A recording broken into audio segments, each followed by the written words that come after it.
அத்தை நான் கடைக்கு கொஞ்சம் போயிட்டார் அத்தை, வீடை பார்த்துக்குங்க. சும்மா வீடு தேவையான பொருளாக வாங்கிக்கிட்டு எனக்கு கொஞ்சம் தேவையான திங்ஸ் இருக்குது, அதை வாங்கிட்டு வரேன். உங்கள் பிள்ளை ஆனால் காசு தரல, நீங்கள் தான் உங்கள் கையில் இருந்தால் காசு கொடுங்க, உங்கள் பிள்ளை வந்தோடனே நான் வாங்கி கொடுத்துட்றேன்.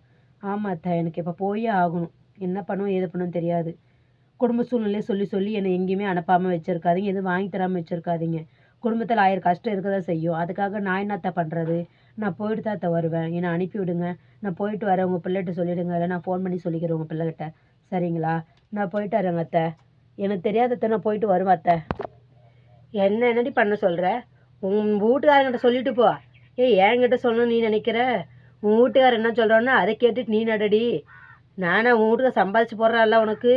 இங்கே போகிறேன் அங்கே வரேன்னு சொல்லிட்டு உன் புருஷன்கிட்ட சொல்லாமல் என்கிட்ட என்னமோ அதிகாரம் பண்ணுற. வரட்டையர் அவங்ககிட்ட சொல்லி உன் காலை 2 தட்டி வைக்க சொல்கிறேன். ஏதாச்சும் அடங்கறியாடி நீ? கடைக்கு போகிறேன், எனக்கு தேவையான பொருள் வாங்கிக்க போகிறேன். உங்கள் கஷ்டம் உன்னோட இருக்கட்டேன்னா அப்போ என் பிள்ளை அவனுக்காக யாருக்காக சம்பாதிக்க போகிறான்? உங்களுக்கு தானே சம்பாதிக்க போகிறான். இப்போ அவன் பேச்ச நீ கேட்காம நீ எதுக்கு இந்த வீட்டில் இருக்கிற? போ உங்கள் அம்மா வீட்டுக்கு, நான் பார்த்துக்கிறேன், என் பிள்ளைக்கு சோத்த கறி ஆக்கி போட்டுக்கிறேன். அப்படியேப்பட்ட மருமக எனக்கு தேவையில்ல. இந்த வாய் பேசுகிற மருமக எனக்கு எதுக்கு? இங்கே போகிறேன் அங்கே வரேன், எனக்கு தேவையான வாங்கி தரலன்னா என் பிள்ளை வாங்கி சம்பாதிச்சு அவன் செலவு பண்ணி அவன் திங்கிறானா?